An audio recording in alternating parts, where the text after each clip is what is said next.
Ya, selamat malam semuanya. Apa kabar? Luar. Abidama? Abidama? Bagus. Jadi kita sudah memasuki hari ke-10, hari terakhir dari kursus Abidama kita, Abidama Mid isi yang pertama, ya. Jangan bersedih.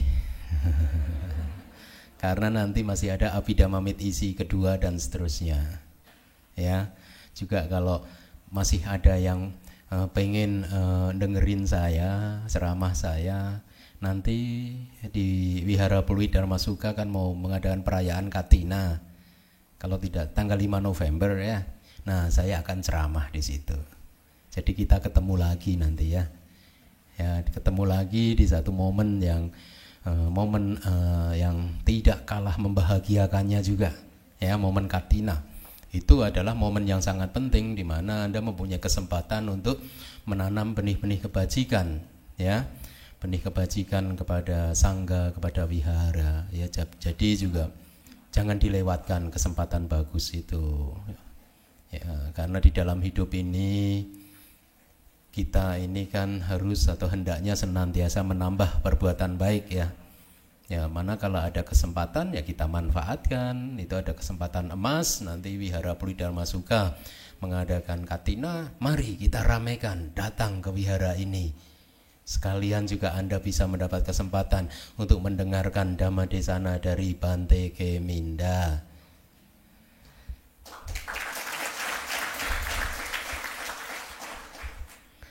Ya, hari ini adalah hari ke-10 ya. Sebelum saya mulai, saya ingin sedikit menyampaikan. Ada salah satu yang menulis di wall Facebook Abhidhamma Mid isi ya. Itu beliau adalah yang menanyakan tentang mana yang lebih dulu, telur atau ayam. Jadi ada nggak Bapak siapa ya itu ya? Oh, di belakang. Iya. Jadi rupanya si penanya ini belum puas dengan jawaban saya. Beliau menulis di Facebook saya itu, Bante, berhubung pertanyaan telur ayam ini tidak dijawab dengan baik oleh Bante, ya. Makanya saya heran gitu. Jawaban apa lagi yang lebih baik dari yang sudah saya berikan gitu loh. Kemudian dia mencoba untuk merubah pertanyaannya. Sekarang pertanyaannya saya rubah, mana yang lebih baik atau lebih penting, menjadi telur atau menjadi ayam? Oh. Ini ya, kalau pertanyaan begini ini diajukan ke Buddha, ya, besar kemungkinan pun Buddha tidak akan menjawab. Betul. Kenapa? Ini pertanyaan yang enggak gitu loh. Loh, lah kok mana lebih penting jadi telur atau jadi ayam? Ya jelas nggak penting semua kan.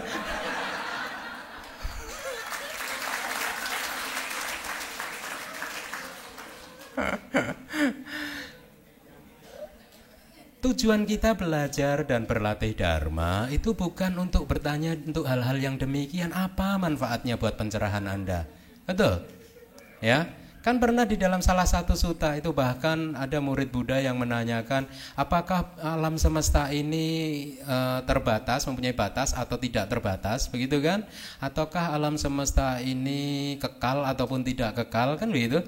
Buddha kan nggak mau menjawab juga. Kenapa? Nggak penting gitu loh. Nggak penting apakah alam semesta itu kekal atau tidak kekal, yang penting ada penderitaan di sini, ya. Kemudian jalan untuk mengakhiri penderitaannya itu sudah dibabarkan oleh Buddha gitu. Nah, pertanyaan Anda juga begitu. Kalau saya rasa sih nggak begitu penting gitu. Jadi kita belajar Dharma, berlatih Dharma itu adalah untuk menambah kebijaksanaan kita, menambah pengetahuan kita, sehingga kita makin menyadari apa sih penderitaan itu apa sih, itu yang lebih penting gitu. Terus bagaimana sih caranya kita mengakhiri penderitaan, ini yang lebih penting. Ini adalah tujuan berlatih dan belajar Dharma, ya. Kan saya sudah menjelaskan, bahkan di kursus yang lain adalah satu umat itu yang menanyakan, Kalau nggak salah saya masih lupa, tapi kira-kira hampir sama pertanyaan yang aneh gini. Kenapa misalkan babi itu berkaki 4 atau apa gitu loh. Nah, yang begini-begini kan tidak berguna untuk pencerahan gitu ya. Jadi kepada si penanya itu jawaban saya rasa itu sudah jawaban yang terbaik. Tidak ada jawaban yang lebih baik lagi gitu. Kemudian kepada yang lain juga saya mohon maaf, seperti yang sudah saya jelaskan berkali-kali bahwa saya ini setiap hari menerima banyak pertanyaan, entah itu melalui email, SMS atau BBM atau juga melalui Facebook gitu, yang di wall-wall itu kan juga ada beberapa. Nah, kebanyakan dari pertanyaan itu saya tidak sempat menjawab ya, karena keterbatasan waktu saya, sehingga kalau pertanyaan Anda belum sempat saya jawab ya, saya ingin memohon pengertian Anda semua bahwa semata-mata saya tidak mempunyai cukup waktu untuk membalas semuanya itu. Saya itu sebenarnya bukan termasuk orang yang senang duduk di depan komputer lama-lama. Kalau tidak ada tujuan gitu saya nggak suka di depan komputer gitu ya.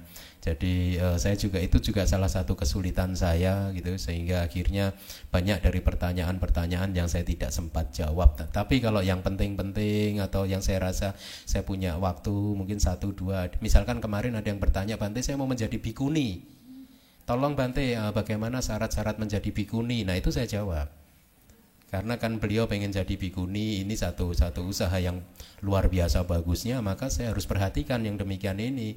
Kalau tidak saya tanggapi, nanti jadi kita kehilangan calon bikuni dong. Itu tadi pagi sudah saya jawab. Baik, kita akan masuk ke hari ke-10 ya. Hari ke-10 ini sebenarnya sudah tidak ada kaitannya dengan kursus abhidhamma kita tentang kesadaran ya, karena kursus kita tentang kesadaran sudah selesai kemarin. Kita sudah kupas segala variasi, kemungkinan tipe-tipe dari kesadaran yang mungkin muncul di alam semesta ini ya. Secara singkat ada 89 dan secara detail ada 121 ya. Itu kemungkinannya. Sudah tidak ada lagi jenis kesadaran di luar yang sudah kita pelajari. Jadi saya berharap sampai hari ini Anda sudah makin mengenal siapa diri Anda ya. Anda jadi tahu mana yang baik, mana yang buruk ya.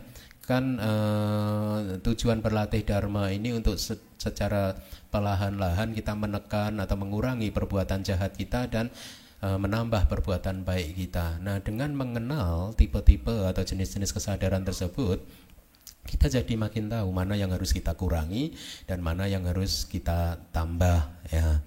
Nah, saya juga ingin sedikit melakukan koreksi. Saya teringat pada saat saya mengajukan pertanyaan tentang ada berapa jenis kesadaran lingkup indrawi? 54 ya, ada 54 kesadaran lingkup indrawi. Nah, pada saat itu saya bertanya, di antara 54 jenis kesadaran lingkup indrawi ini ada berapa jenis kesadaran yang disertai dengan perasaan sukacita? Kalau tidak salah pada waktu itu saya menjawab 17 ya. Tetapi sebenarnya kalau kita hitung ya, perasaan sukacita itu ada berapa? Mari kita hitung. Dari kesadaran yang berakar pada ketamaan ada 4 kan yang sukacita. Yang ini enggak ada, ini enggak ada. Kemudian yang ini enggak ada. Yang ini ada 1 ya. Terus yang ini juga ada lagi 1 gitu kan. Kemudian yang ini ada 4. Tengahnya ada 4 lagi. Ada 4 ya. Jadi 4 tambah 1 tambah 1 6 tambah 12. Jadi semua ada 18 jenis kesadaran lingkup indrawi yang disertai dengan perasaan sukacita. Jadi kalau kemarin saya berkata 17, itu ada yang kurang 1 ya. Maka dengan demikian jawaban tersebut diperbaiki menjadi 18 jenis kesadaran yang disertai dengan perasaan sukacita yang biasanya muncul di alam lingkup indrawi. Baik. Jadi malam hari ini pada hari terakhir kita akan menjelaskan sekilas tentang hukum karma. Karena di Abhidhamma isi yang kedua, nanti kalau kita mempunyai timbunan karma baik untuk berbuah di wihara Puridharma Sukha, maka kelas Abhidhamma isi yang kedua adalah tentang hukum karma. Sangat menarik. Ya, bagi Anda yang sudah menghadiri kelas Abhidhamma isi kedua di Ekayana, Anda sudah merasakan betapa menariknya hukum karma itu, ya. Nah, hukum karma ini sangat penting di ajaran Buddhis karena sebenarnya ini adalah merupakan salah satu ajaran yang paling sentral di dalam ajaran Buddha, di dalam Dharma. Kenapa? Karena dengan karma inilah makhluk hidup bertumimba lahir dari satu kehidupan ke kehidupan yang lain sampai sekarang belum mampu untuk keluar dari lingkaran sangsara karena semata-mata mereka belum mampu untuk menghancurkan menghancurkan akar-akar dari karma. Selama akar dari karma ini masih ada, maka karma ini akan terus berputar. Anda berbuat pasti akan membuahkan hasil. Hasilnya nanti di dalam lingkaran tumimba lahir gitu. Terus berputar-putar terus. Mungkin Anda terlahir di alam Brahma atau alam dewa, tetapi terus saja berputar di alam penderitaan ini. Meskipun kita terlahir di alam Brahma atau dewa, tetap saja ada penderitaan. Kenapa? Karena segala sesuatu di alam semesta ini, di 31 alam kehidupan ini, segala sesuatu yang terkondisi, semuanya itu terkena hukum karakteristik yang umum atau corak umum dari fenomena, yakni anicca, tidak kekal. Segala sesuatu yang tidak kekal disebut sebagai penderitaan. Segala sesuatu yang tidak kekal dan penuh penderitaan, maka fenomena tersebut disebut sebagai anatta, tidak ada inti yang sejati. Ya, jadi hukum karma ini menjadi sangat penting. Sangat penting karena ini sebenarnya adalah tenaga yang menggerakkan kita dari awal sangsara sampai sekarang. Kita ini senantiasa didorong terus oleh hukum karma. Perbuatan-perbuatan kita, ya. Karena mungkin kebodohan kita, kegelapan batin kita, kita beraspirasi untuk terlahir di alam dewa di alam surga sebagai dewa, beranggapan bahwa mengalami satu kehidupan sebagai dewa di alam surga, maka di situ Anda akan mengalami satu kebahagiaan yang permanen. Ini adalah satu pandangan atau ini adalah disebabkan oleh moha, kegelapan batin. Nah, mari kita mulai. Hukum karma. Anda lihat bahwa di alam semesta ini ada perbedaan di mana-mana. Kita lihat saja di ruangan ini, masing-masing dari kita mempunyai wajah yang berbeda. Betul? Kalaupun ada yang kembar di antara kalian, ya. Kembar mungkin saja secara sekilas Anda kembar. Mukanya, face-nya, wajahnya mungkin Anda kembar. Tetapi ada hal-hal lain di tubuh kita yang mungkin, atau di tubuh orang yang kembar tersebut tidak sama. Tetap ada saja perbedaan. Kalaupun secara jasmani mereka sama 100%, batin mereka pasti berbeda. Betul ya? Anda lihat, di mana-mana ada perbedaan gitu. Di alam binatang juga ada perbedaan di mana-mana. Kenapa ada makhluk yang terlahir sebagai binatang, sementara ada juga makhluk yang terlahir sebagai manusia, dan ada juga makhluk yang terlahir sebagai dewa, ada yang terlahir sebagai Brahma. Kenapa ada perbedaan-perbedaan ini? Jawabannya adalah sesuai dengan ajaran Buddha. Why atau kenapa? Jawabannya adalah, kita lihat, ini dari sutta. Semua makhluk adalah pemilik dari karma mereka sendiri. Para siswa terwarisi oleh karma mereka sendiri, lahir dari karma mereka sendiri, terikat dengan karma mereka sendiri, mempunyai karma sebagai perlindungan. Karmalah yang membedakan makhluk sebagai superior ataupun inferior, super ataupun rendah, tingkat atas, tingkat yang baik ataupun yang kurang baik. Kalau saya melafalkannya sebagai karma, ya, bukan kamma, ya, ini artinya sama. Karma itu bahasa Sanskerta, biasanya dipakai oleh para bante atau bhikkhuni dari aliran Mahayana. Ya, kalau kama itu bahasa Pali, biasanya dipakai oleh Bante di aliran Theravada, ya. Sama saja, merujuk pada satu arti yang sama. Jadi Anda lihat bahwa perbedaan itu terjadi karena karma. Anda ini, kita semua ini pemilik dari karma kita sendiri. Ya, terwarisi oleh karma kita sendiri, lahir dari karma kita sendiri, terikat dengan karma kita sendiri. Mempunyai karma sebagai perlindungan. Anda bahagia ataupun Anda menderita itu karena karma Anda sendiri. Karma adalah perlindungan buat Anda sendiri. Tidak perlu meminta-minta, berilah saya kehidupan yang penuh dengan kebahagiaan. Tidak perlu. Anda cukup berbuat baik saja, maka Anda akan terlindungi. Ya.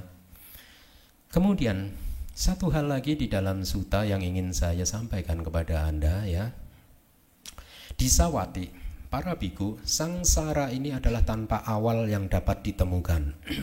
Titik pertama tidak terlihat oleh makhluk-makhluk yang berkelana dan mengembara karena terhalangi oleh delusi dan terbelenggu oleh keinginan. Delusi itu moha, keinginan itu tanha, nafsu keinginan. Moha dan tanha ini adalah dua akar dari karma. Selama moha dan tanha ini berada terus dengan arus kesadaran kita, maka pada saat itu selalu saja setiap perbuatan yang kita lakukan akan membuahkan hasil.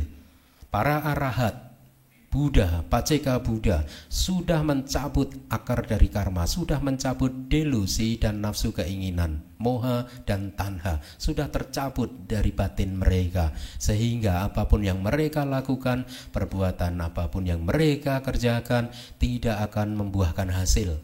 Kenapa? Karena akar dari karmanya sudah tercabut. Jadi tindakan-tindakan mereka sudah tidak bisa membuahkan hasil, tidak bisa disebut karma.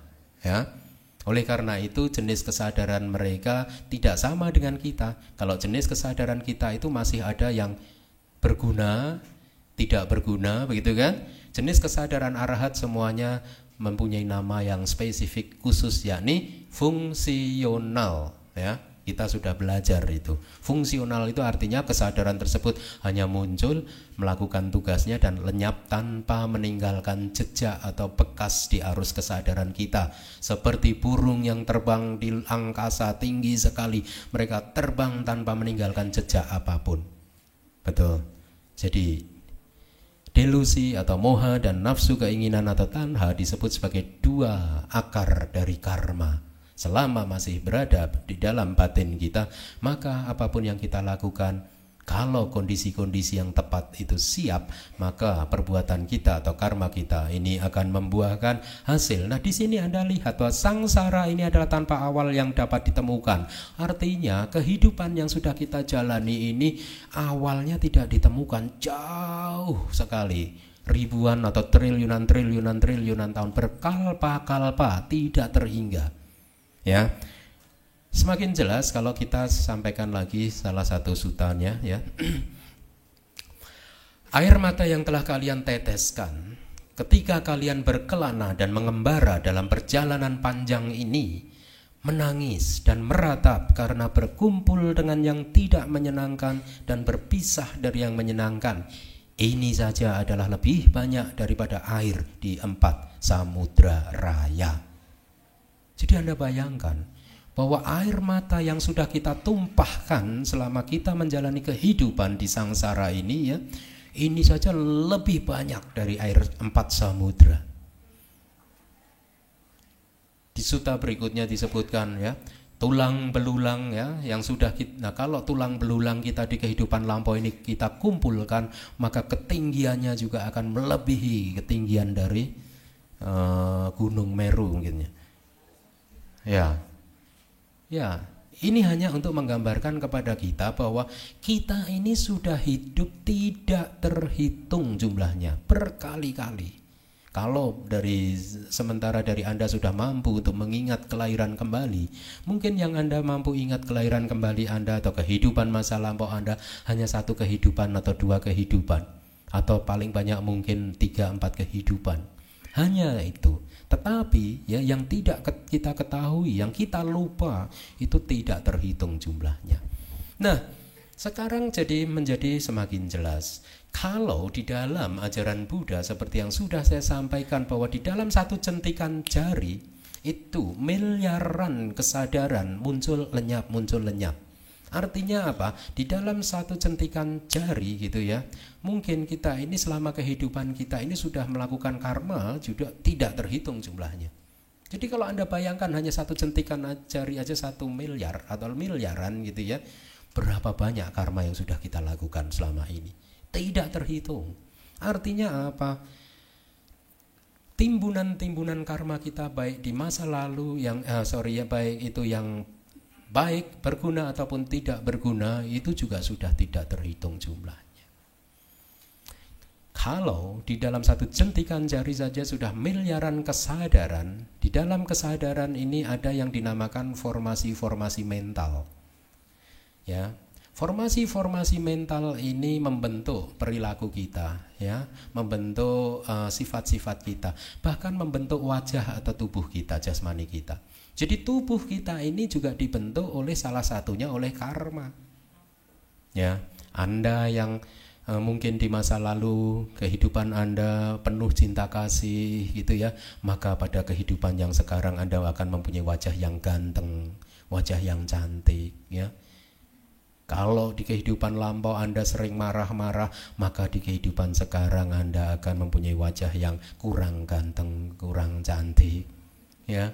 Jangan, ini sudah jelas kan, kita tidak perlu untuk melihat masa lampau itu kita marah-marah. Sekarang aja kalau kita marah-marah lihat gitu, nggak ada gantengnya sama sekali udah.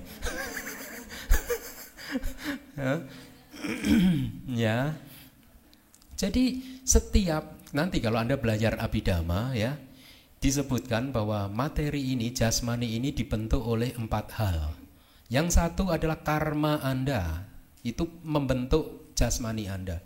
Yang kedua adalah kesadaran Anda, cita, itu juga membentuk jasmani Anda. Kemudian temperatur di mana Anda hidup, ya, temperatur sekeliling Anda itu juga membentuk jasmani atau materi-materi tubuh tertentu. Kemudian makanan yang Anda makan ini membentuk jasmani atau materi di tubuh Anda. Jadi Anda lihat kenapa kita mempunyai wajah yang berbeda, disebabkan oleh ini, salah satunya oleh karma. Ya. Jadi kita adalah pembentuk dari kehidupan kita. Kita adalah pembentuk dari tubuh jasmani kita. Kita adalah tuan dari kehidupan kita. Tidak ada yang perlu kita minta-mintakan di luar sana selain dari karma kita sendiri. Ya, kita menjaga perbuatan-perbuatan kita sendiri. Kalau kita senantiasa berbuat baik dengan pikiran yang positif penuh kebijaksanaan, maka kebahagiaan akan menyertai Anda. Nah, para biku, aku tidak melihat kelompok makhluk hidup lain yang begitu beragam seperti kelompok makhluk di alam binatang. Anda lihat di alam binatang ini spesiesnya, ya, ragamnya, jenisnya itu banyak sekali. Ya, banyak sekali. Kita manusia ini kan jenisnya hanya berapa saja bisa dihitung kan? Ya, bisa dihitung. Binatang ini spesiesnya nggak bisa dihitung, banyak sekali. Tetapi Buddha mengatakan bahkan makhluk-makhluk di alam binatang itu telah diberagamkan oleh pikiran. Jadi mereka mempunyai perbedaan spesies itu karena pikiran mereka, pikiran kita. Ya, pikiran dari makhluk-makhluk tersebut membentuk spesies-spesies tersebut. Ya, tidak ada yang menciptakan, tetapi semata-mata diberagamkan oleh pikiran. Pikiran Anda ini membentuk Anda. Ya. Namun pikiran bahkan lebih beragam daripada makhluk-makhluk di alam binatang itu, jelas. Karena pikiran itu bisa tidak hanya membentuk binatang-binatang tersebut, tetapi pikiran itu juga membentuk manusia, membentuk dewa, membentuk Brahma, begitu kan, membentuk mereka yang terlahir di neraka, hantu kelaparan, setan. Ya. Jadi Anda lihat pikiran ini sangat beragam. Nanti kalau Anda belajar lebih jauh ya, kesadaran ini kan hanya satu faktor. Tetapi kita masih mempunyai yang disebut faktor-faktor mental atau cetasika. Ini energi mental yang lain, emosi-emosi kita, yang negatif, yang positif, yang luhur, yang agung gitu kan. Itu ada nanti 52 jumlahnya. Itu membentuk satu matriks formasi-formasi mental tertentu setiap saat, setiap detik gitu. Ya. Nah, karena matriksnya atau formasi-formasinya itu dari masing-masing kita itu berbeda, maka sekali lagi bisa dipahami kenapa ada perbedaan ini.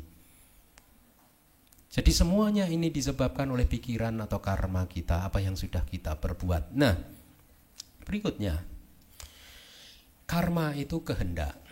Ya, kan Buddha mengatakan ya di dalam salah satu sutta, cetanahang bhikkhave kammang wadami cetayitwa kamang karoti, itu kan kayasa, wacaya dan manasa. Artinya cetanahang bhikkhave kamang wadami. Oh bikus, yang saya sebut karma itu adalah kehendak. Itu. Setelah Anda berkehendak, Anda memanifestasikannya melalui tubuh, ucapan dan pikiran. Jadi kehendak Anda ini yang sebenarnya secara strictly speaking, secara tegas, kehendak ini adalah karma. Jadi bukan apa yang kelihatan, bukan yang apa Anda ucapkan, bukan yang Anda perbuat, tetapi apa yang ada di balik perbuatan Anda, itulah yang disebut karma. Ada seseorang yang setiap kali berkata-kata memakai kata-kata yang lemah lembut, itu kan enak didengar telinga, tetapi kehendaknya adalah untuk menipu, untuk mengelabui, ya. Belakangan dia ingin mendapatkan keuntungan pribadi dengan mengorbankan orang lain, maka ya kita tidak bisa menilai, oh dia kata-katanya manis, apakah pikirannya atau kehendaknya itu baik, manis, belum tentu. Sementara sebaliknya ada orang yang sering berkata-kata mungkin tidak mengenakkan telinga, tetapi dia mempunyai tujuan yang baik. Maka karmanya juga atau kualitas dari tindakannya tidak bisa dikatakan sebagai satu tindakan yang buruk, tetapi itu adalah satu kualitas yang baik. Jadi kita tidak bisa menilai kualitas karma itu dari ucapan atau dari tindakan tubuh. Tidak bisa, ya. Meskipun nanti kalau kita berbicara karma, kita akan membagi melalui pintu-pintu, ya, pintu tubuh, pintu ucapan dan pintu pikiran. Pintu tubuh itu misalkan mencuri, begitu kan? Itu pintu tubuh itu. Terus atau membunuh, itu adalah karma yang melalui pintu tubuh itu. Nanti kita akan juga bicarakan tersebut. Tapi sekarang yang Anda harus pahami, karma itu kehendak. Apa yang menjadi motivasi dari seseorang untuk berbuat, itulah yang menunjukkan kualitas sebenarnya dari perbuatan tersebut. Itu ada satu cerita.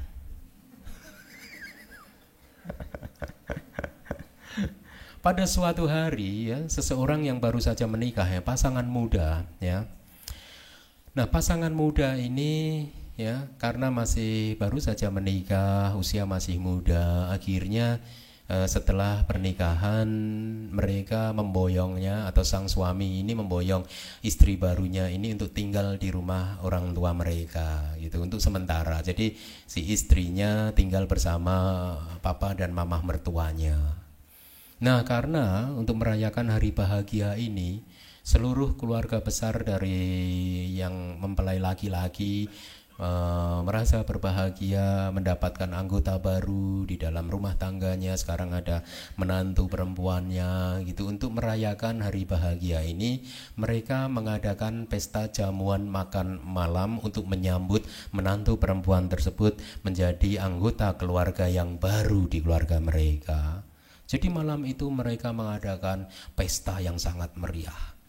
Nah, di dalam pesta ini semuanya bahagia. Akhirnya setelah mereka makan malam, gitu, tibalah saat untuk mengadakan satu upacara tradisi secara resmi. Papa dan mama mertua ini menerima kehadiran menantu perempuannya yang baru, sehingga papa mengucapkan atau berdiri mengucapkan sesuatu, berpidato, gitu ya, menyambut.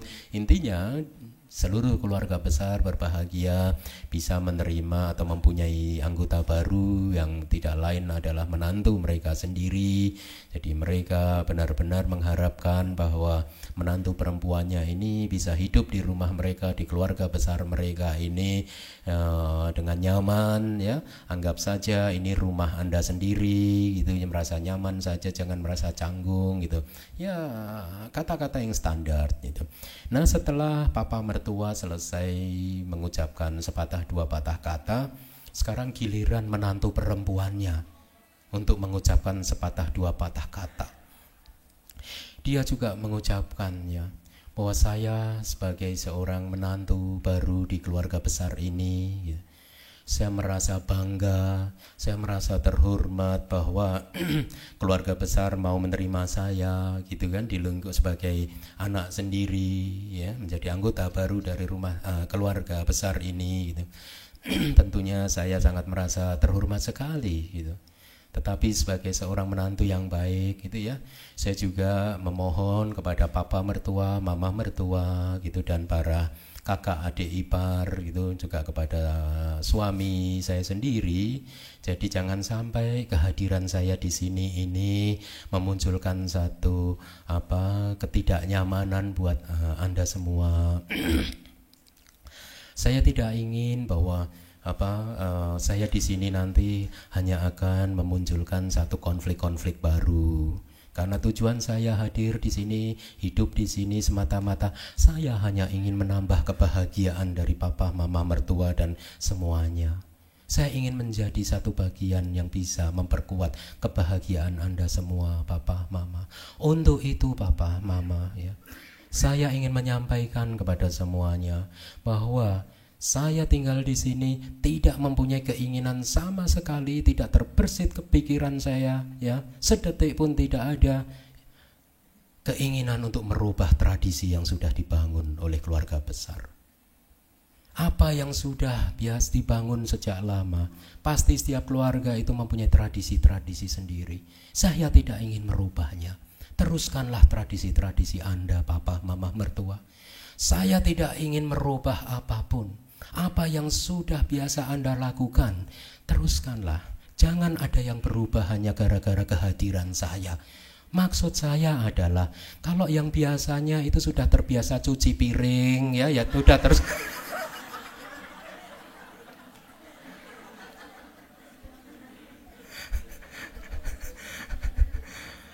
Kalau yang biasanya tugasnya cuci baju, teruskanlah. Kalau yang biasanya tugasnya ngepel, ya, bersih-bersih rumah, teruskanlah. Saya tidak ingin merubah apapun di sini.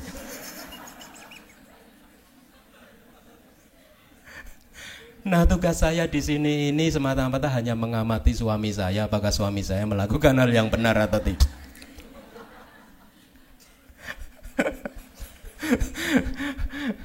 Jadi saya hanya ingin menggambarkan bahwa kadang apa yang tampak itu tidak seperti yang semestinya itu. Pasti ada udang di balik batu, itu ada. Baik, jadi karma itu adalah kehendak, ya, kehendak. Maksudnya bagaimana? Karena karma ini adalah kehendak, maka maksud motivasi Anda ini menjadi lebih penting, ya. Bukan berarti kalau misalkan Anda pulang dari Wihara Puri Dharmasuka, Anda kemudikan mobil Anda di tengah jalan gitu, ya kan, banyak binatang-binatang kecil itu menghantam kaca mobil Anda, banyak yang mati, banyak pembunuhan di situ. Nah, di sini Anda tidak melakukan karma pembunuhan. Kenapa? Karena Anda nggak mempunyai kehendak, betul? Anda kan nggak mempunyai kehendak untuk membunuh binatang tersebut. Anda tidak membunuh. Atau sebaliknya, misalkan contoh lain, Anda ini beranggapan bahwa satu hal tertentu ini adalah satu kebenaran, ya, ini adalah benar gitu. Kemudian Anda sampaikan kepada teman Anda bahwa ini adalah yang benar, itu yang ini. Nah, belakangan hari Anda menyadari bahwa ini nggak benar. Di sini Anda tidak melakukan pelanggaran atau tidak melakukan karma menipu, berbohong, Mas. Ya, karena pada saat itu Anda menganggap ini adalah hal yang benar. Ya, jadi Anda tidak mempunyai maksud untuk mengelabui, betul? Meskipun belakangan hari Anda menyadari itu nggak benar gitu. Ya, kehendaknya di situ.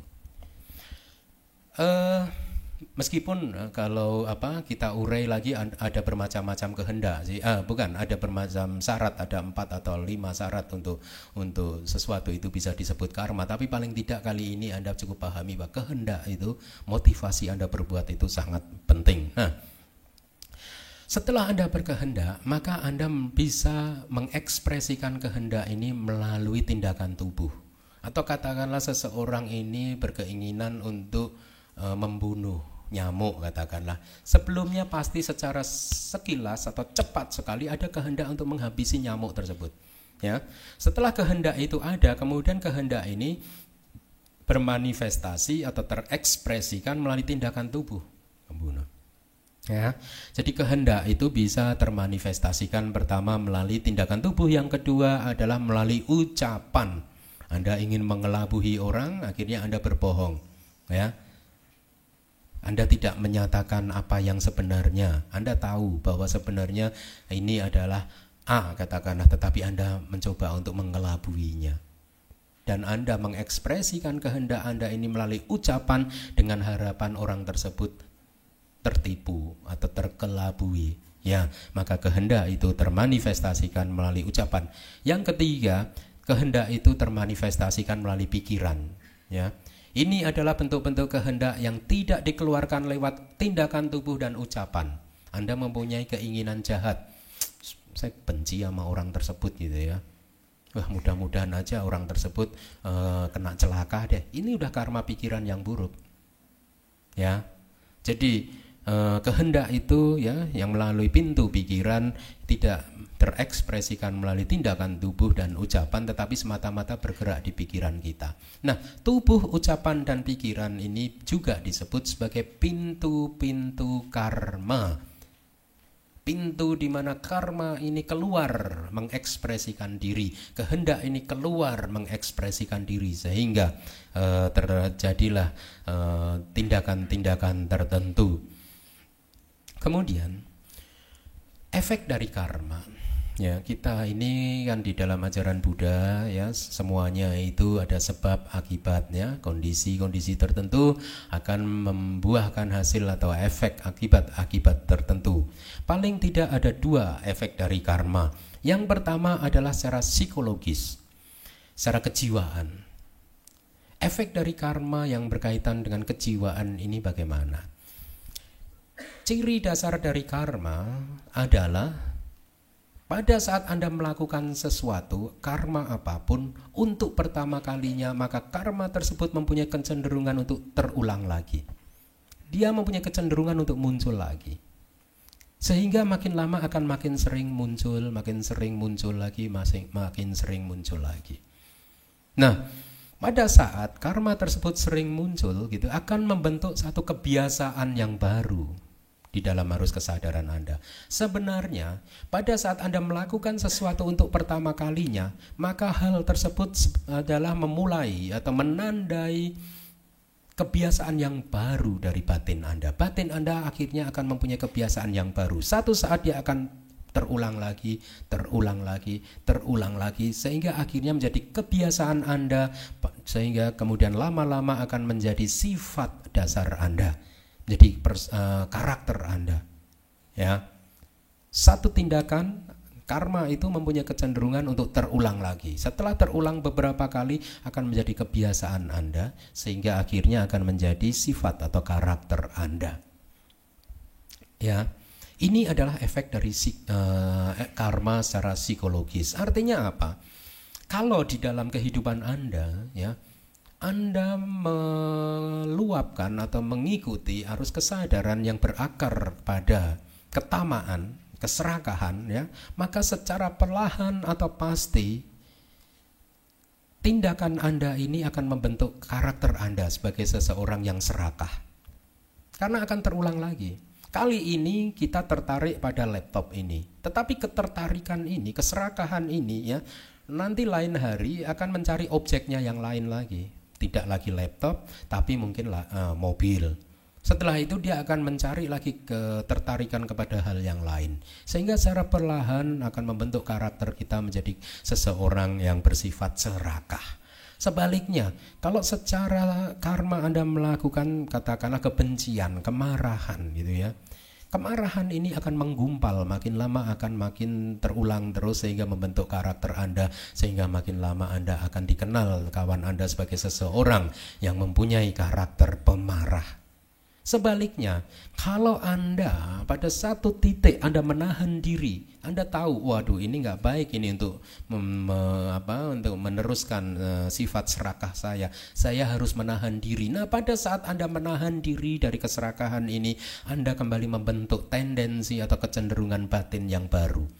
Sehingga perlahan-lahan gitu ya, keserakahan itu akan tergantikan dengan sifat kebalikannya, yakni tidak serakah. Kemarahan, pada saat Anda mampu untuk mengendalikan diri, pada saat itu secara perlahan akan menggantikan sifat marah Anda menjadi orang yang penuh cinta kasih. Ya, hanya menahan diri saja. Oh, ini saya mau marah, ini saya tahan dulu. Proses menahan diri ini sangat penting. Sehingga akhirnya dia akan membentuk tendensi yang baru, kecenderungan yang baru, dan makin lama dia akan makin kuat sehingga merubah kebiasaan Anda untuk bereaksi secara negatif, merubah karakter Anda, merubah keseluruhan hidup Anda. Kita ini sebenarnya setiap detik, setiap saat mempunyai kesempatan untuk merubah kehidupan kita. Setiap detik, merubah arah kesadaran kita. Kita mau bahagia atau kita mau menderita. Pilihan ada di tangan kita. Kemudian, efek dari karma yang kedua adalah keseimbangan sebab dan akibat. Itu artinya begini. Pada saat Anda berbuat karma, Anda itu menanam benih. Ya. Benih ini kalau mendapatkan kondisi yang tepat, maka dia akan tumbuh dan berkembang dan berbuah. Ya. Hukum karma mengatakan kalau Anda sesuai benih yang ditanam, maka demikianlah buah yang akan Anda petik. Kalau Anda menanam benih kebajikan, maka kebahagiaan akan Anda petik. Kalau Anda menanam benih kejahatan, maka penderitaan yang akan Anda petik. Setimpal, seimbang. Hasil dari karma itu sesuai dengan sifat atau kualitas moral dari karma itu sendiri, dari benihnya itu sendiri. Di sini Anda harus pahami bahwa karma itu bisa diibaratkan sebagai sebuah biji atau benih. Seperti biji-bijian atau benih ya. Benih atau biji-bijian itu mempunyai atau sifatnya atau mempunyai potensi untuk tumbuh dan berbuah. Potensinya ada, kemungkinannya untuk berbuah ada. Tetapi bukan berarti benih atau biji itu harus berbuah. Potensinya ada, kemungkinannya untuk berbuah, kecenderungannya untuk berbuah ada. Tetapi bukan berarti semua benih itu harus berbuah. Betul? Ada benih-benih yang tidak sempat berbuah, biji-biji yang tidak sempat berbuah. Ya, kalau tidak mendapatkan sinar matahari yang cukup, tidak mendapatkan air yang cukup, tidak mendapatkan pupuk yang cukup, maka biji itu tidak akan berbuah. Demikian pula karma, kalau tidak mendapatkan kondisi-kondisi yang diperlukan, tidak diciptakan kondisi-kondisi tertentu yang diperlukan, maka karma itu tidak akan berbuah. Biji pun itu bisa dihancurkan oleh kekuatan lain sehingga tidak akan pernah menghasilkan buah sama sekali. Demikian pula karma. Karma ini juga bisa dihancurkan oleh karma yang lain sehingga karma tersebut tidak sempat tumbuh dan berbuah. Ya, jadi ini juga penting sekali yang harus Anda ingat bahwa karma itu mempunyai potensi untuk berbuah, tetapi bukan berarti semua karma harus berbuah. Karma hanya akan berbuah kalau mendapatkan kondisi-kondisi yang cukup, seperti halnya biji atau benih yang mendapatkan air yang cukup, sinar matahari yang cukup, dan pupuk yang cukup. Karma pun demikian. Salah satu kondisinya adalah kondisi batin kita. Situasi batin kita ini memberikan kesempatan atau merupakan kondisi-kondisi buat karma-karma tertentu untuk berbuah. Kalau situasi batin Anda ini setiap saat dipenuhi oleh keserakahan, kemarahan, kegelapan batin, maka hal tersebut tidak lain dan tidak bukan adalah air, pupuk dan sinar matahari untuk membuat biji-biji karma buruk kita untuk tumbuh dan berbuah. Sebaliknya, kalau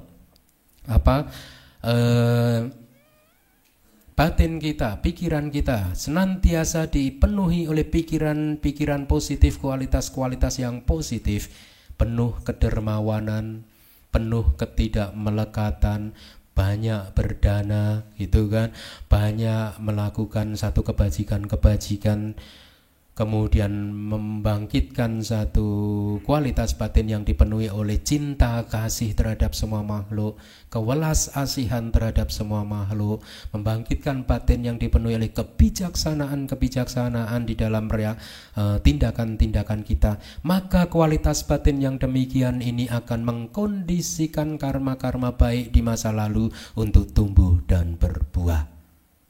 Ya. Jadi ini adalah dua efek dari karma yang paling jelas kelihatan. Yang pertama adalah secara kejiwaan. Anda ini, sifat Anda ini sebenarnya tidak lain dan tidak bukan adalah kumpulan-kumpulan dari kebiasaan-kebiasaan Anda. Kumpulan-kumpulan dari karma-karma Anda, kehendak-kehendak Anda di masa lalu. Inilah yang membangun sifat Anda.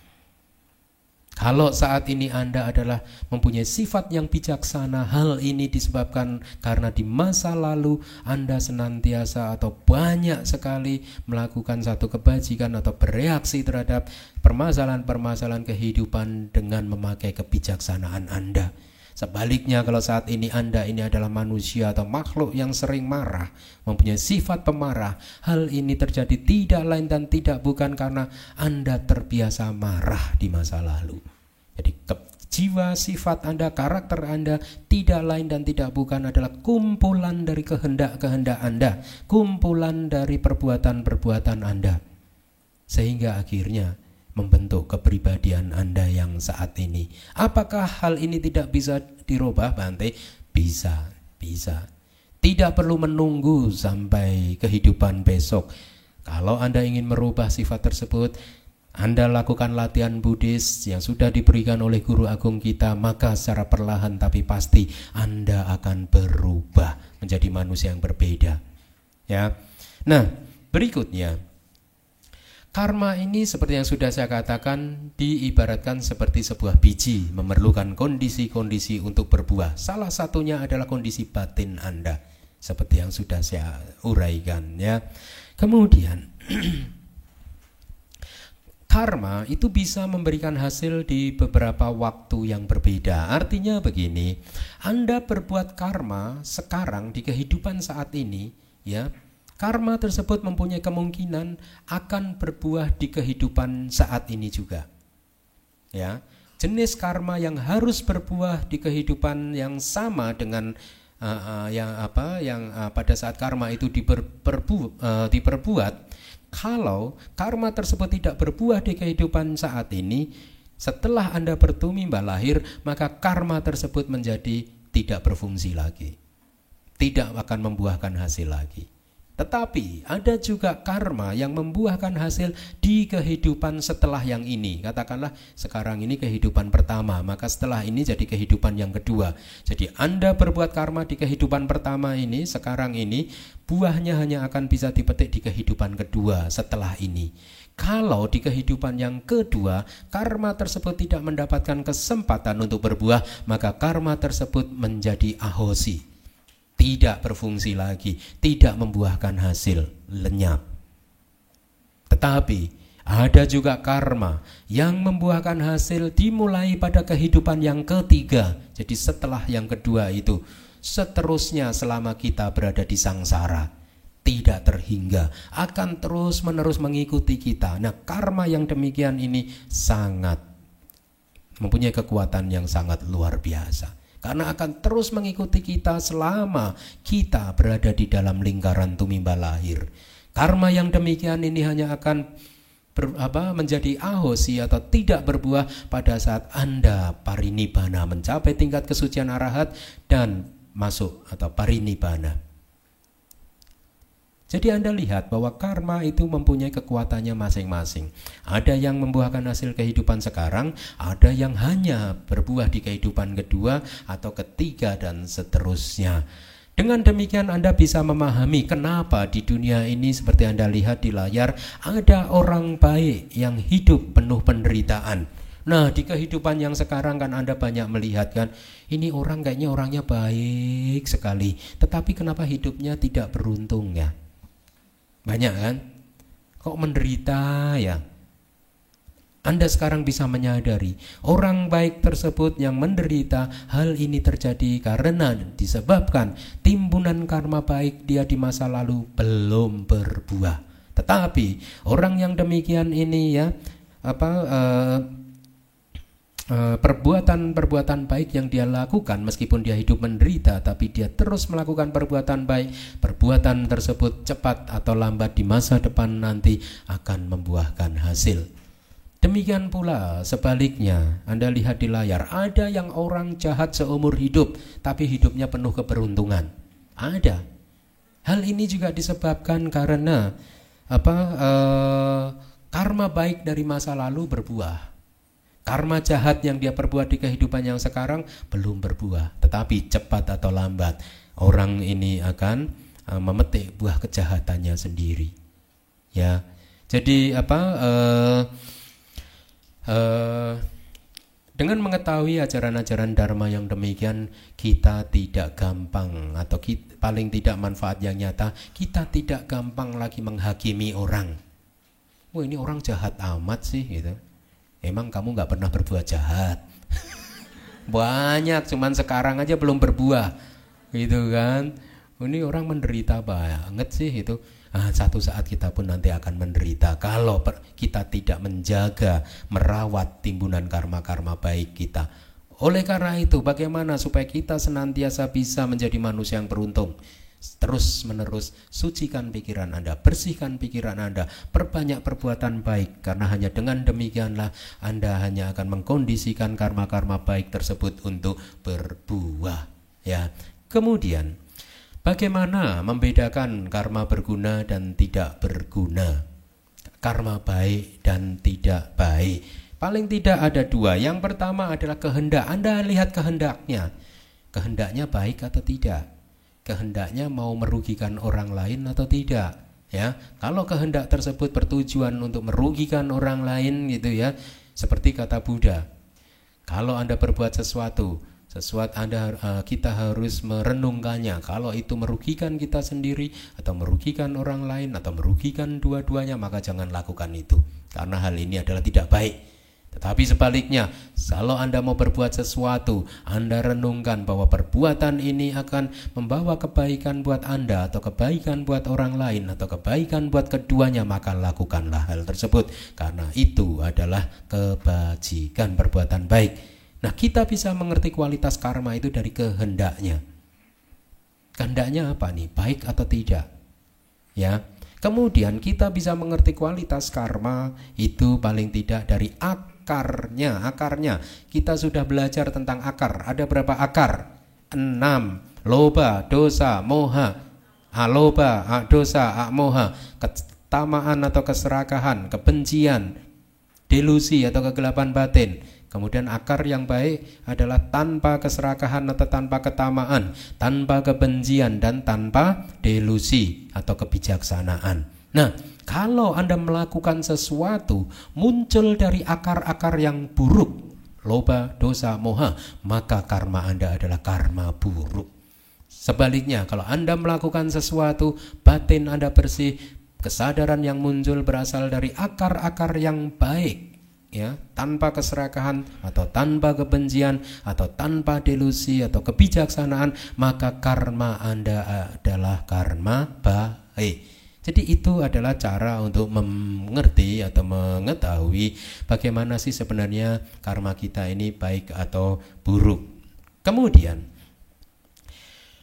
kalau kita berbicara karma, kita juga harus berbicara tentang alam semesta, ya, Buddhist cosmology, yakni ke-31 alam kehidupan. Karena apa? Konsekuensi dari karma adalah membuahkan hasil. Konsekuensi dari karma adalah membangkitkan kelahiran kembali.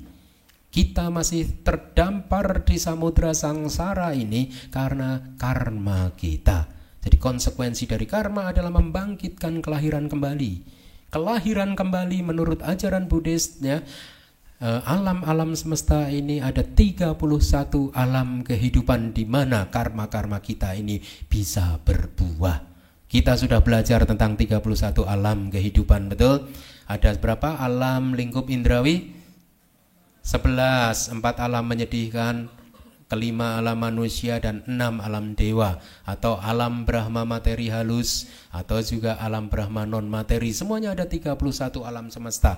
31 alam ini adalah tempat di mana karma berbuah, membuahkan hasil, bermanifestasi dalam bentuk kelahiran kembali. Nah, di dalam kosmologi Buddhis kita mengenal ada alam lingkup indrawi, ada 11. Kemudian di atasnya ada alam lingkup materi halus, ya. Ada berapa? 16 jumlahnya. Kemudian di atasnya lagi ada alam lingkup non materi, ada 4 alam kehidupan di alam tersebut. Sehingga semuanya itu menjadi 31 alam kehidupan. Nah, kesadaran disebut sebagai perancang dari alam semesta ini. Buddha mengatakan cittena niyati loko, artinya alam kehidupan ini, bumi ini, alam semesta ini digerakkan oleh karma. Ya, oleh cita, kesadaran. Di dalam sutta yang lain juga dikatakan kammuna niyati loko, karmalah yang menggerakkan kehidupan ini. Kenapa? Anda lihat, 31 alam kehidupan itu sebenarnya bisa ditemukan di dalam pikiran atau batin kita. Semuanya. Kita ini mempunyai benih-benih dari semua alam kehidupan itu. Karena pada hakikatnya tidak lain dan tidak bukan, alam kehidupan itu adalah manifestasi yang tampak dari apa yang ada di dalam batin dan pikiran kita. Untuk lebih jelasnya begini, mungkin pada satu saat batin dan pikiran Anda dikuasai oleh kemarahan, oleh kebencian, kemarahan yang membabi buta. Maka pada saat itu kemarahan tersebut sebenarnya adalah biji atau benih, ya, untuk terlahir di alam neraka. Mungkin di saat yang lain batin dan pikiran Anda dipenuhi oleh pikiran-pikiran yang penuh dengan keserakahan, kemelekatan. Maka pikiran yang demikian ini tidak lain dan tidak bukan adalah benih-benih untuk terlahir di alam hantu-hantu kelaparan. Atau Anda dipenuhi oleh kecemburuan-kecemburuan tertentu. Anda dipenuhi oleh nafsu untuk menginginkan jabatan, mendapatkan satu kekuasaan. Maka pada saat itu Anda menanam benih-benih untuk terlahir di alam asura. Atau pada satu saat batin dan pikiran dipenuhi oleh delusi, kegelapan batin, kebodohan batin, maka hal tersebut tidak lain dan tidak bukan adalah benih atau biji-biji untuk terlahir di alam binatang.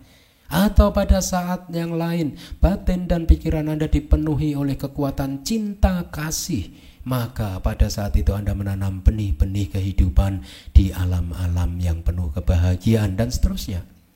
Jadi sebenarnya kualitas dari batin kita ini, ya, bisa dilihat bahwa keseluruhan 31 alam kehidupan itu ada di dalam batin dan pikiran kita. Tinggal mana nanti yang akan mendapatkan kesempatan untuk berbuah. Kalau yang Anda rawat adalah batin-batin atau karma-karma yang buruk, maka karma buruk itu akan akan tumbuh dan berbuah. Tetapi sebaliknya, kalau Anda senantiasa merawat dengan pikiran yang baik, dengan senantiasa melakukan perbuatan baik, maka pada saat itu karma baik yang akan tumbuh dan berbuah. Oleh karena itu, kesadaran adalah perancang dari alam eksistensi, karena alam eksistensi bisa ditemukan di kesadaran kita. Semuanya, ke-31 alam ada di dalam pikiran kita. Kemudian, alam eksistensi adalah tempat buat kesadaran untuk menyalurkan tendensinya. Artinya, kalau Anda menyukai kemarahan, maka setelah kehidupan ini, kemarahan Anda akan menemukan tempatnya di neraka. Sebaliknya, kalau Anda senantiasa merawat kebijaksanaan Anda, maka kebijaksanaan tersebut akan mendapatkan tempatnya yang layak, yakni di alam-alam yang penuh kebahagiaan. Anda mempunyai jiwa cinta kasih, maka kebahagiaanlah yang akan mengikuti Anda. Selanjutnya, alam eksistensi adalah manifestasi visible atau yang kelihatan dari energi yang bekerja di kesadaran. Jadi apa yang sudah saya jelaskan menjadi jelas sekali, bahwa energi yang bekerja di kesadaran kita ini ya akan termanifestasikan, terlihat di alam eksistensi ini. Bumi ini menjadi rusak karena mungkin saja mereka yang memegang kendali di dalam kehidupan ini mempunyai pikiran-pikiran yang rusak. Sebaliknya, bumi ini akan menjadi baik kalau mereka yang memegang kendali di dalam kehidupan di bumi ini mempunyai pikiran-pikiran yang baik.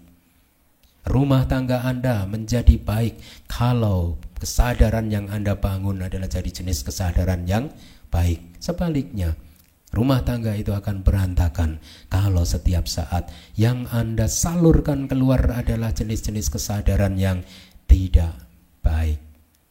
Nah,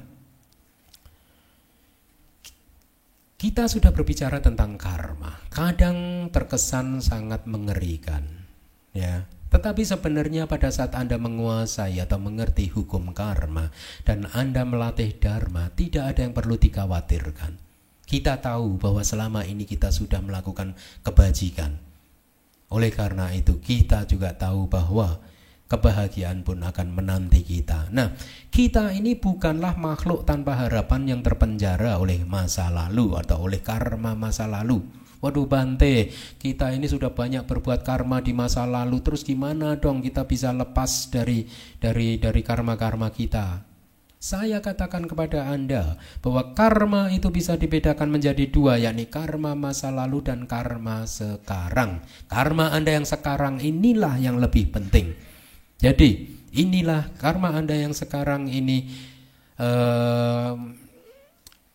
besar kemungkinan yang akan menentukan kualitas kehidupan Anda.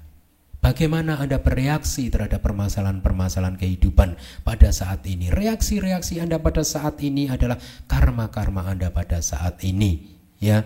Sehingga kalau Anda bereaksi secara positif, maka kebahagiaan akan kedamaian akan mengikuti Anda. Sebaliknya kalau Anda bereaksi secara negatif, maka penderitaan akan menghampiri Anda. Nah, tanggung jawab ada di tangan kita, tidak oleh orang lain.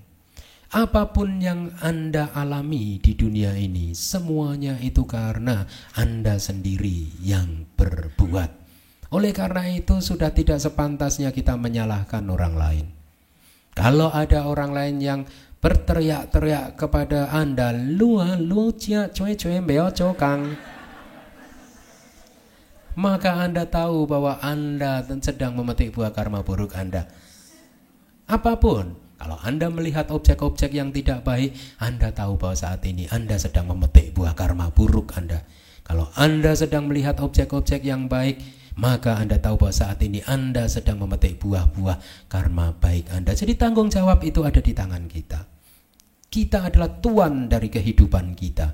Anda mau bahagia, Anda mau menderita, semuanya ada di tangan Anda.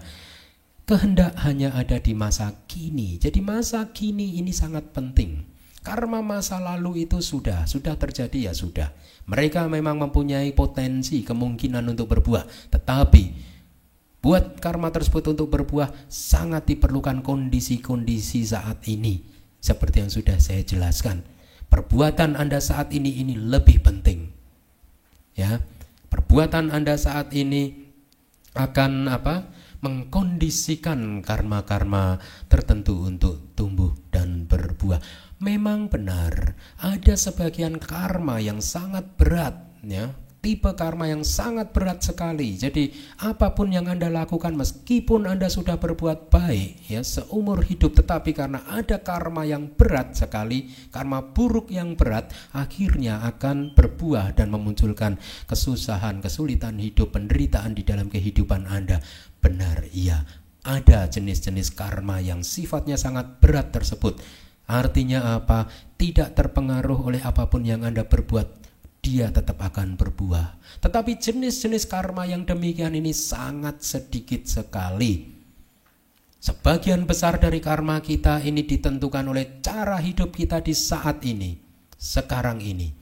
Kalau saat ini, sekarang ini Anda munculkan senantiasa pikiran-pikiran yang positif, penuh cinta kasih, penuh welas asih, penuh kebijaksanaan, meskipun Anda secara materi Anda ini miskin, tetapi Anda serasa hidup di dalam surga. Dan perbuatan-perbuatan Anda ini tidak lain dan tidak bukan adalah benih-benih untuk terlahir di alam surga, alam-alam yang penuh kebahagiaan. Sebaliknya, meskipun Anda ini adalah orang yang kaya raya, tetapi setiap saat, setiap detik, pikiran dan batin Anda dipenuhi oleh kekotoran-kekotoran batin, oleh kebencian, oleh kemelekatan, oleh ketidakbijaksanaan, maka Anda adalah orang kaya yang menderita. Kekotoran batin tersebut, kebencian, kemarahan tersebut, kemelekatan tersebut tidak lain dan tidak bukan adalah benih-benih untuk terlahir di alam-alam yang penuh penderitaan. Jadi cara hidup Anda saat ini, detik ini, saat demi saat adalah sangat penting. Reaksi Anda terhadap permasalahan kehidupan adalah sangat penting. Saya sudah memberi contoh orang yang dimaki-maki, betul? Ada dua orang sedang bercakap-cakap, dia tahu-tahu datang orang ketiga memaki-maki orang yang pertama. Orang yang pertama bereaksi secara negatif, membalas makian dengan makian, kemarahan dengan kemarahan, akhirnya dia menderita. Dia berpikiran bahwa penderitaan dia disebabkan oleh orang yang memaki-maki dia.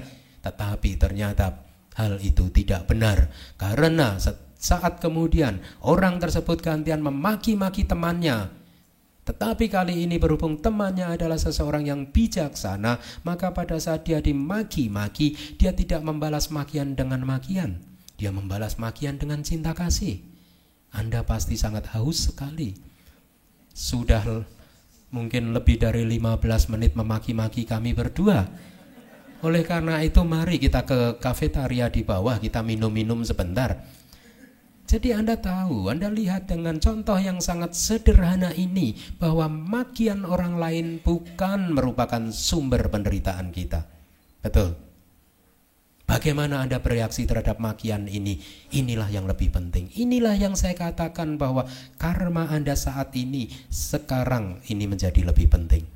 Buah dari karma masa lalu mungkin saja muncul atau berbuah, ya. Tetapi Anda masih tetap bisa bersikap positif, sehingga Anda tetap akan mendapatkan kedamaian Anda, kebahagiaan Anda.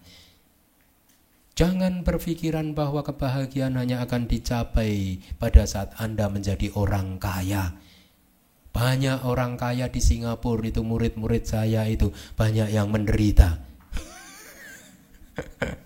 Saya waktu di hutan di Jawa Timur, di desa terdekat di tempat wihara tempat saya tinggal itu, banyak orang miskin, petani miskin, tetapi saya bisa melihat mereka adalah orang yang bahagia.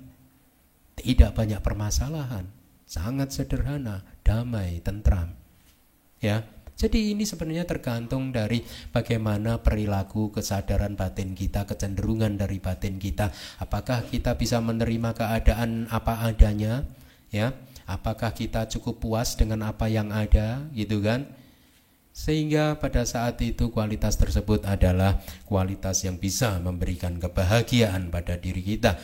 Tetapi kalau Anda senantiasa merasa tidak puas dengan apa yang Anda punya, maka kebahagiaan pun akan jauh dari kehidupan Anda. Berikutnya, ini sudah saya jelaskan. Ada dua jenis pengalaman, yakni pasif dan aktif. Artinya begini, pasif itu adalah sesuatu pengalaman kehidupan yang menghampiri Anda di dalam kehidupan Anda tanpa Anda sempat memilihnya. Ini adalah karma-karma berat tadi yang saya ceritakan. Entah itu karma berat yang baik ataupun karma berat yang buruk. Ya.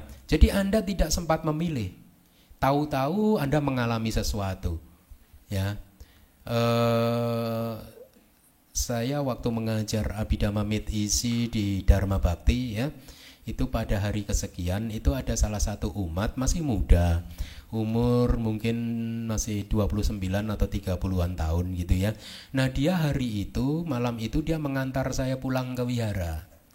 Setelah dia mengantar saya pulang ke wihara, dia pulang ke apartemennya. Rupanya dia baru saja mengambil satu apartemen atau apa, saya tidak tahu pasti. Tapi yang pasti di dalam apartemennya itu ada undian untuk semua penghuninya. Jadi hadiah pertamanya itu TV yang besar gitulah.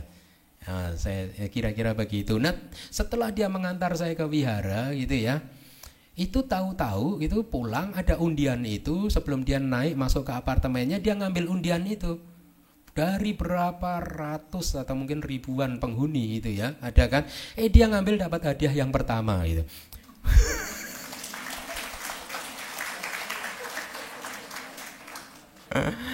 Nah dia langsung BBM saya, waduh Bante, karma baik saya mengantar Bante ke pulang, ini langsung berbuah gitu.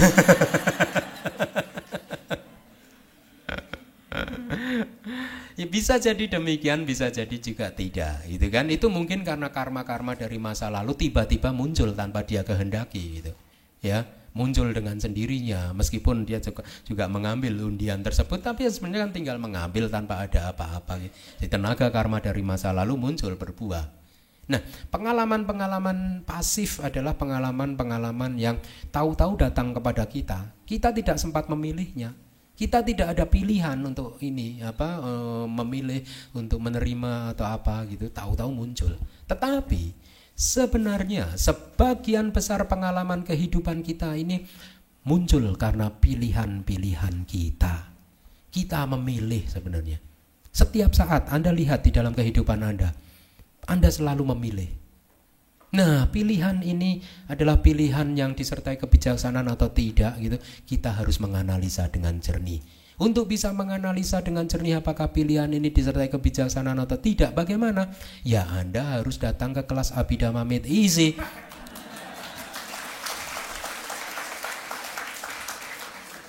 Karena dengan menghadiri kelas ini paling tidak Anda mengetahui apa sih kebijaksanaan, apa sih yang tidak bijaksana. Kan begitu. Anda tahu mana yang baik, mana yang buruk. Betul? Ya. Itulah. Sebagian besar pengalaman kehidupan kita ini sebenarnya muncul karena pilihan-pilihan kita. Hanya sedikit sekali pengalaman-pengalaman yang pasif. Pengalaman yang tiba-tiba muncul tanpa kita kehendaki. Sedikit sekali. Kalau Anda mencoba melihat dengan jernih, sebagian besar karena pilihan-pilihan kita. Entah Anda itu menyadari atau tidak. Nah, sekarang kita akan berbicara tentang, kalau tadi saya katakan bahwa karma itu hanya terus-menerus membawa kita di dalam lingkaran tumimba lahir, ya, tidak akan pernah terlepas atau keluar dari lingkaran tumimba lahir. Terus bagaimana dong supaya kita bisa keluar dari lingkaran tumimba lahir? Bisa akhirnya masuk atau merealisasi nibbana. Harus bagaimana? Kita atau secara teknis kita istilahkan sebagai bagaimana sih melampaui karma. Untuk melampaui karma tidak lain dan tidak bukan kita harus melakukan atau berlatih meditasi vipassana. Di dalam meditasi vipassana kita sejak awal diharapkan untuk bisa melihat segala sesuatu sebagaimana adanya. Melalui latihan vipassana untuk menghancurkan dua akar dari eksistensi atau dua akar kehidupan, yakni avijja dan tanha. Avijja itu delusi, tanha itu nafsu keinginan. Dua-duanya ini senantiasa bersama kita. Senantiasa bersama kita. Bahkan pada saat Anda berbuat baik pun ya, avijja dan tanha itu muncul di bawah untuk mendorong terus. Saya beri contoh. Anda melakukan dana kepada sangga katakanlah. Kemudian setelah Anda melakukan dana, Anda beraspirasi, semoga dengan kekuatan dana ini, jasa kebajikan ini, saya bisa terlahir di alam surga sebagai dewa. Berpikiran bahwa ada dewa itu merupakan manifestasi dari avijja, kegelapan batin. Kenapa? Karena pada hakikatnya tidak ada yang disebut dewa, tidak ada Brahma, tidak ada manusia, tidak ada makhluk apapun. Yang ada adalah 5 agregat. Atau Anda beraspirasi, semoga dengan jasa kebajikan ini saya bisa terlahir di kehidupan nantinya terlahir sebagai seorang biku. Berpikiran bahwa ada seorang biku, ada satu eksistensi yang disebut biku adalah manifestasi dari kebodohan. Karena sebenarnya tidak ada biku, yang ada adalah 5 agregat. Mempunyai keinginan untuk terlahir adalah manifestasi dari tanha atau nafsu keinginan. Jadi Anda lihat setiap saat perbuatan kita selalu saja ada yang namanya avijja dan tanha. Delusi atau kebodohan, tanha adalah nafsu keinginan, senantiasa berada bersama kita. Meskipun atau walaupun kita pada saat itu sedang berbuat baik. Pada saat kita sedang berbuat baik, avijja dan tanha tidak muncul ke permukaan di dalam arus kesadaran kita, tetapi mereka tetap mempunyai tenaga pendorong, mengelabui kita. Sehingga kita berpikiran bahwa ada biku, ada dewa, ada yang lain-lainnya. Ada nafsu keinginan. Jadi Anda lihat bahwa setiap perbuatan kita ini senantiasa mempunyai tenaga karma. Terus bagaimana supaya kita bisa menghancurkan ini? Latihan meditasi vipassana. Pada saat Anda bermeditasi vipassana, Anda mencoba melihat segala sesuatu sebagaimana adanya. Objek mata Anda, objek telinga Anda, reaksi-reaksi Anda lihat sebagaimana adanya, sehingga secara pelan-pelan tapi pasti kebijaksanaan Anda akan makin meningkat, sehingga pada akhirnya kekuatan kebijaksanaan ini bisa memotong avijja dan tanha, dan Anda pun menjadi manusia yang tercerahkan, sotapanna, sakadagami, anagami, arahat.